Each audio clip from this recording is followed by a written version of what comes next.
Good morning, Patriots. Welcome back to This American Sunrise, live from Benny's on the Beach, Palm Beach Island, Florida.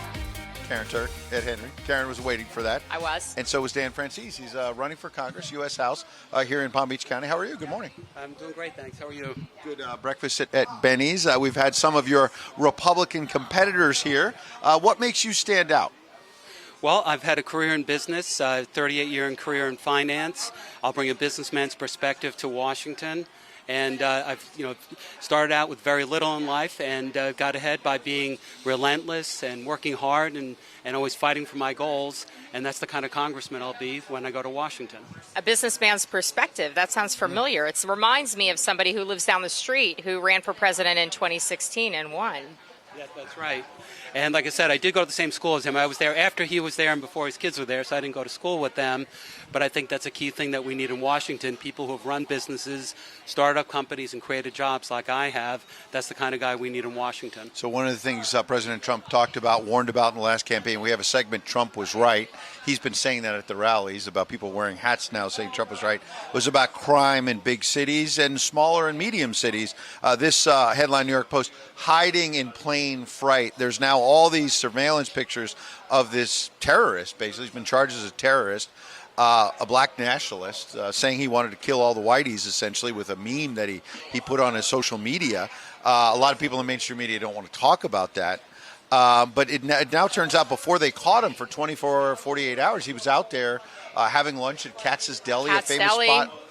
They think he called the police on himself and told the police, hey, I'm over at the McDonald's, come and get me. Yeah, and so, Karyn was mentioning in West Palm Beach, you see a lot of homeless now. These Democrat-run cities, Donald Trump warned us. Absolutely, and I've always been tough on crime, and we've gotten very lax with it with all the defund the police. But also by letting the mentally ill, homeless stay out on the street, we're not helping them. We're not helping our country. We definitely have to address that. And we just saw a live example of what happens when you're soft on that. Yeah, there's a big shooting in Brooklyn. Thankfully, it appears all the victims are going to survive. They've been battling, and his gun jammed. Thankfully, I suppose, because it could have been so much worse. Yeah, there were a bunch of things that they were saying, too, that because he set off the smoke bombs too soon and he was hit by some of the smoke that they think he got down on his knees, which caused him to shoot people in the legs rather than be able to, deliver fatal shots. Yeah. In the meantime, we've been talking to Where's Hunter. We found him in Malibu, California. Secret Service now spending $30,000 a month to rent a home. Our money, taxpayer money, everybody out there is paying so the Secret Service can guard Hunter Biden out in Malibu, California. And now our own John Solomon has a breaking story at justthenews.com that it turns out that President Biden himself, new documents suggest, was way more involved in Hunter's business affairs, his financial dealings. I mean, the president has looked us in the eye and said he had nothing to do with it. His son didn't do anything wrong, and he didn't really have anything to do with the business dealings. What do you make of it? Oh, I'm not surprised at all. I mean, there was always reference to the big guy in all those emails. So, of course, it was him. He was the linchpin that made this all happen. So I'm not surprised by it at all. And I think it's one of the many reasons he was unqualified to be president of the United States. But if you get elected as a Republican and the Republicans take over the House, what in the world are you going to do about it? Because there's a lot of people in our audience who are thinking, this laptop from hell, Donald Trump. Why isn't there a special counsel? Why do we have a special counsel for January 6th and no special counsel for this? Oh, there absolutely should have been a special counsel created a long time ago. I mean, the New York Post, which I see you holding there, broke the story about the laptop. I linked to it from my Twitter account. Wouldn't you know it, I got censored on Twitter for that. And so there's just been this ongoing operation to stifle this news. But I think there should absolutely be a special counsel. And when we win back the House this fall, if there's not a special counsel, I think committees should be formed to investigate this. You mentioned Twitter. We're going to talk about. Yeah, I like the when. I like the Not positive if. note there. Right. When we wave like we've never seen before. You mentioned Twitter. Elon Musk talking about spending over $40 billion, I guess, to buy Twitter. What do you think of all that in terms of whether the Republicans will get a fairer voice, a fairer shake with big tech? Oh, I think this really sends a powerful signal. For all these years we've heard about people like Zuckerberg and Bill Gates funding all these liberal causes. I said, when is a good conservative businessman going to step up and use his wealth? And, well, this is the richest man in the world, and that gives him incredible clout to send this amazing message. So I'm so glad to see that.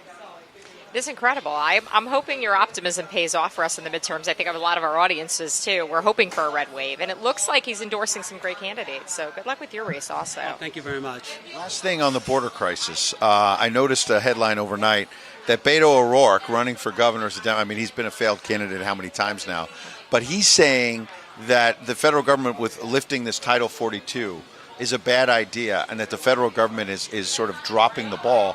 And what's significant about that is here you have even a liberal in Beto O'Rourke saying that he doesn't want to say it quite the Biden administration, but that's what the federal government is. Last time I checked, that the Biden administration is dropping the ball on the border. So when even the left is starting to say maybe there's a border crisis, are we going to finally do something about it?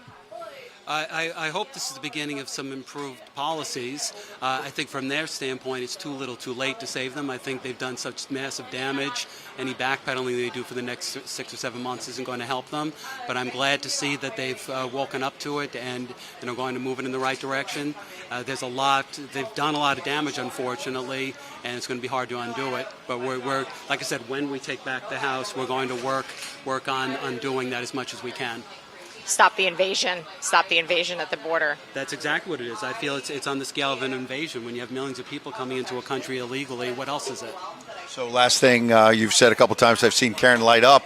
When you take back the House as a Republican, what next after that? Then what about 2024?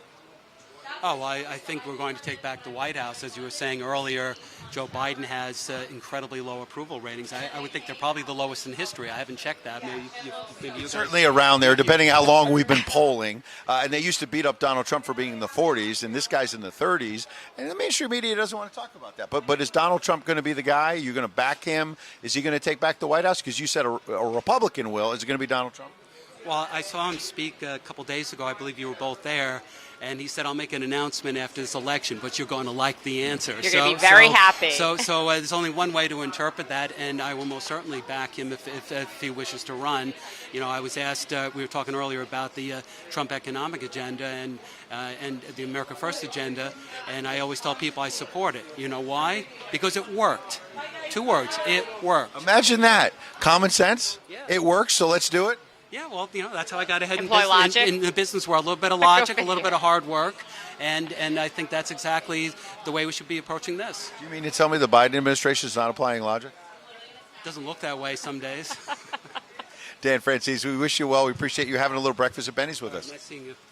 Good luck to you. Oh, it's fun to hear from different voices, real American voices.